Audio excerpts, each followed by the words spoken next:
Hello everybody and welcome back to another not applicable Formula 1 video. I hope you're well. I hope you are ready for the Baku Grand Prix this weekend. It is going to be absolutely amazing. I know 2 weeks away from a Grand Prix just feels like forever. I need a Grand Prix every single weekend. I'm so happy that it is back on Saturday and Sunday. We will be live streaming those. So whilst you're here, make sure you hit subscribe. Make sure you don't miss any of those live streams coming up over the weekend. And also make sure you hit that like button down below because that just helps me out. And today we're going to be discussing something again in the comments later on. So in today's video, I thought I'd spend the weekend off away from a Grand Prix, going back over the first 5 Grand Prix and looking at 5 drivers in particular. So this season in Formula 1, 25% of the grid is drivers that are at new teams, experienced drivers that are at new teams. I'm not going to be delving into the rookies this time around. I'm going to be looking at these 5 here. Sergio Perez, Carlos Sainz, Daniel Ricciardo, Sebastian Vettel, and Fernando Alonso. Names that we have seen up and down the grid for years upon years now. And they've all decided to come back into Formula 1 in some way with a new team this season. And I wanted to reflect on how they've done after just 5 races. I know that they have to be given a little bit more time than that to really get a grip on their team. But I figured we'd have a look at how they're doing so far, because this is around the time of the season where decisions start getting made about next year. You know, it's a very short season in Formula 1. Although there are 23 races, teams start looking ahead very, very early, and they're going to be starting to look at these drivers and think, are they going to stay in the team next year, or are they going to be a one-season wonder at the teams they're at now? So let's start off with Sergio Perez, because let's be honest, he's probably got the most difficult seat of these 5. Sergio Perez, obviously at Red Bull, and in that infamous second Red Bull seat, that seat that nobody seemingly wants or needs any introduction to before they just absolutely nosedive.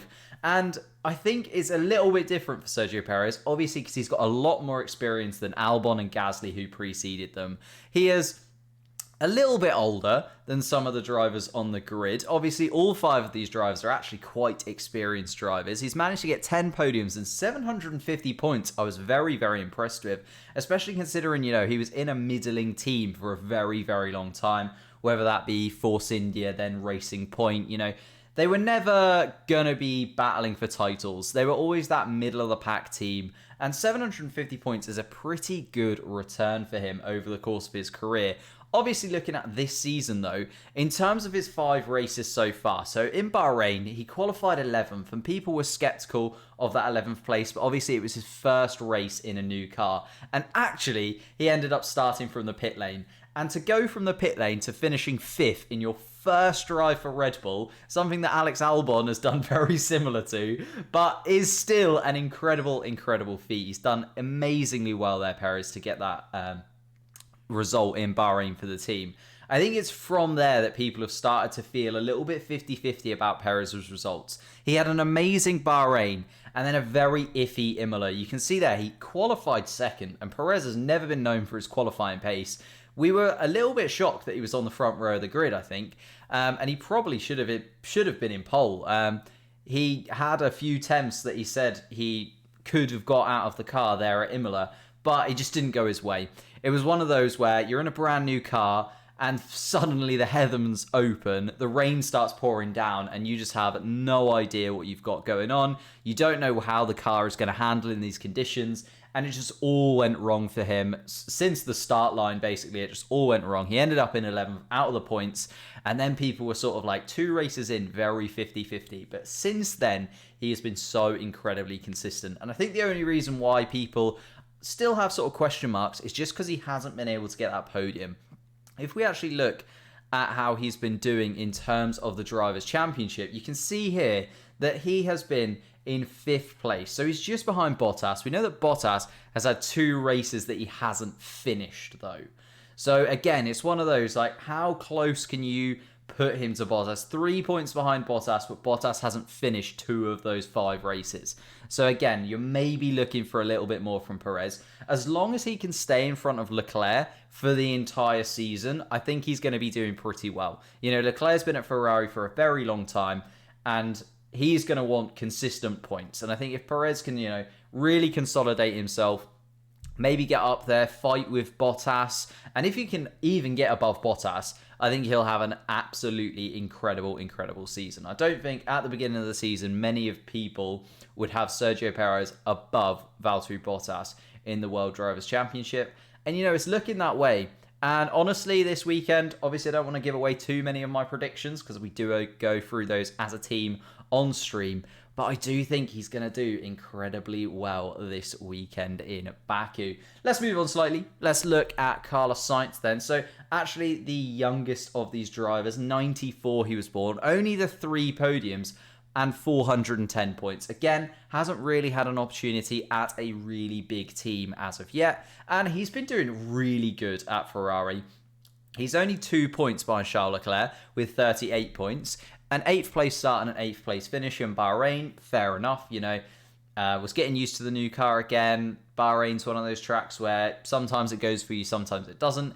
Imola started 11th, finished 5th. I think that's incredibly good considering, similar to what I was saying about Perez and the fact that he'd never been in the car in those weather conditions before. Carlos Sainz had never been in that car in those weather conditions before and absolutely managed to smash it. 11th to 5th place, a really good points finish for the team. Portugal 5th to 11th though, the opposite way around, what he probably wasn't expecting. And Portugal just didn't really go his way, did it? I think we're looking at Spain and Monaco really, where he started to really click together. I know Spain, he finished 7th instead of 6th, started on 6th, but you can see it slowly starting to click for him. And Monaco, he was imperiously good. So good. To the point where many of us thought he was going to start catching Verstappen towards the end of the race. Whether that was really ever going to happen, not sure. But I think he would have finished second even if Bottas would have finished the race. I think he had that pace, he had the knowledge of the car, and I think it's gone a little bit under the radar in a similar sort of way how well he's done at Ferrari. And out of these 5, I'm actually going to say he's probably done the best of the 5 so far compared to my expectations of where he would be compared to where he actually is now. I think Carlos Sainz has been really good this season so far. He just needs a few more points and positions to go his way. But having that podium is such a big thing. Like Perez, the fact he hasn't got a podium, I see loads of people talking about Perez's season not going well so far. And I think it is literally just because he hasn't got that podium. And I'm even saying the same. I'm saying that Carlos Sainz's season is going pretty well. I think a podium really steers you in that direction. Just seeing someone on the podium just puts into your mind that oh yeah, they must be having a good season because they were up there throwing the champagne around.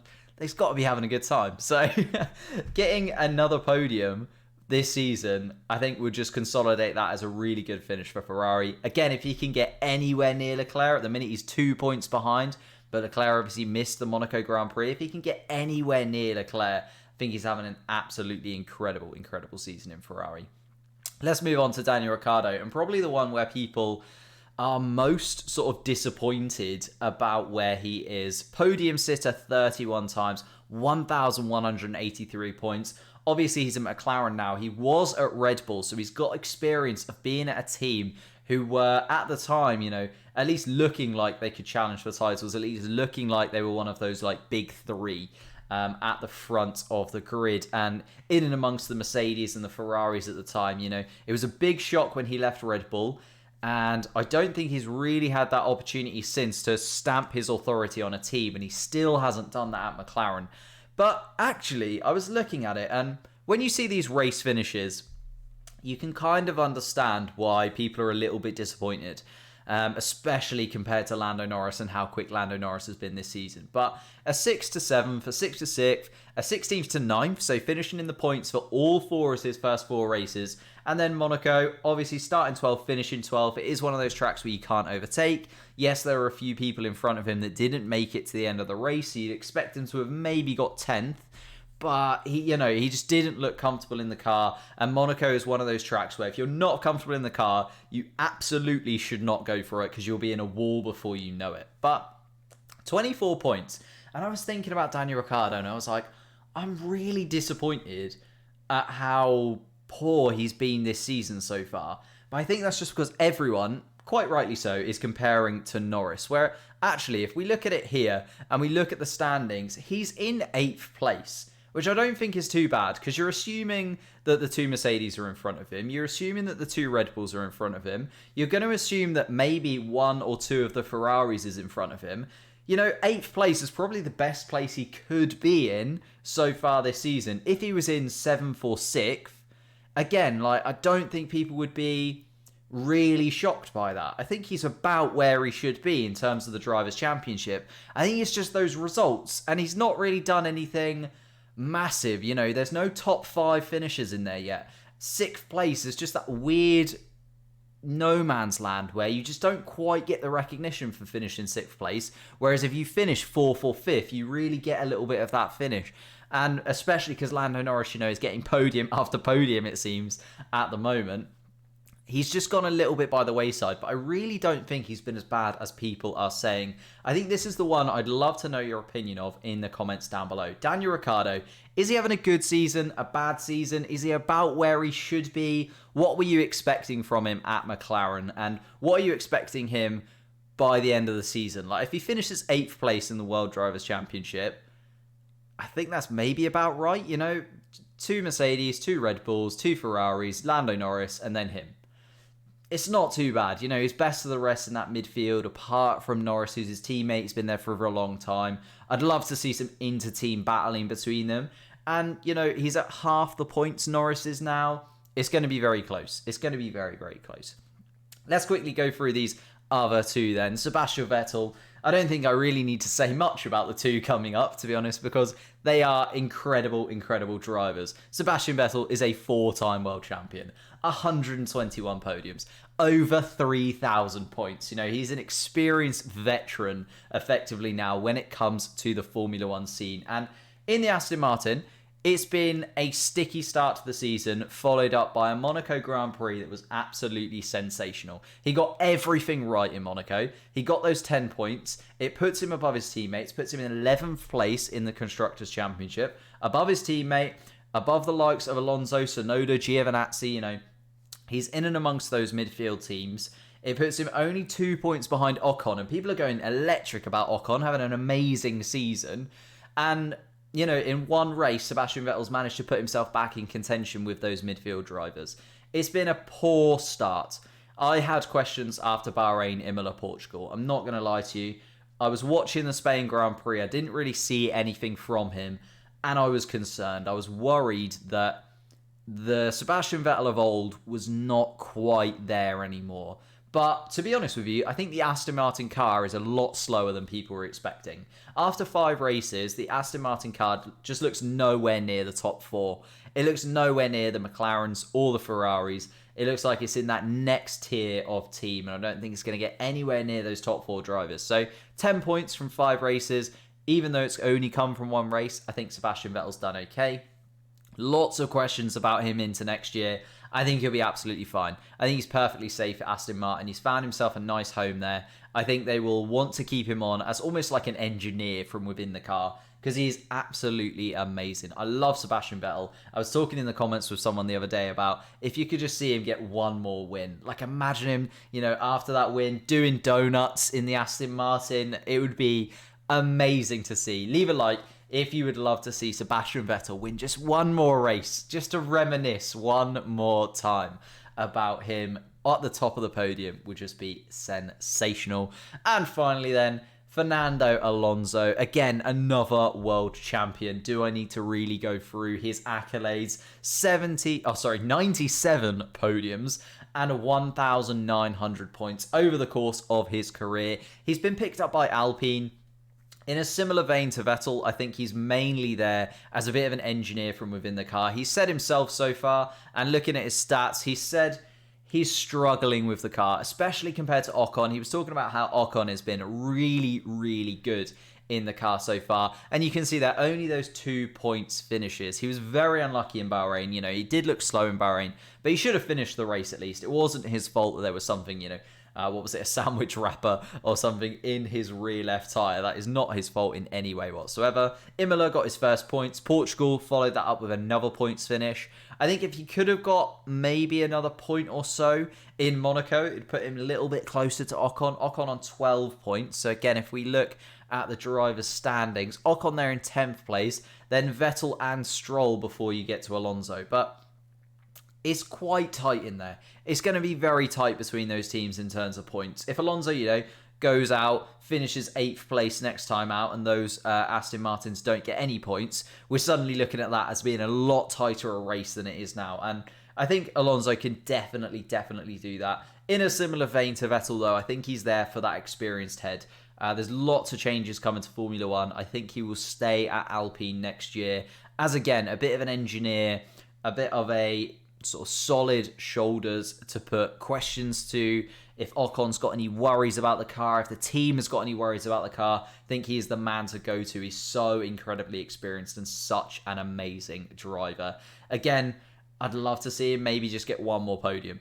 Just one more podium finish, something along those lines, just for old time's sake, would be absolutely amazing. But that is my thoughts on those 5 drivers there. Perez, Sainz, Ricciardo, Vettel, Alonso, amazing drivers. And coming under a little bit of criticism because they are in new teams, they're going to be scrutinised against their teammates. None of them so far actually outdoing their teammate. Oh no, Vettel is outdoing his teammate. So only one of the 5 there outdoing their teammates so far. But I'd love to know your thoughts in the comments down below. What do you think of those 5 drivers? Where can you see their careers going from here? Are they going to be still in that seat next year? Thank you so much for watching. I will see you next time.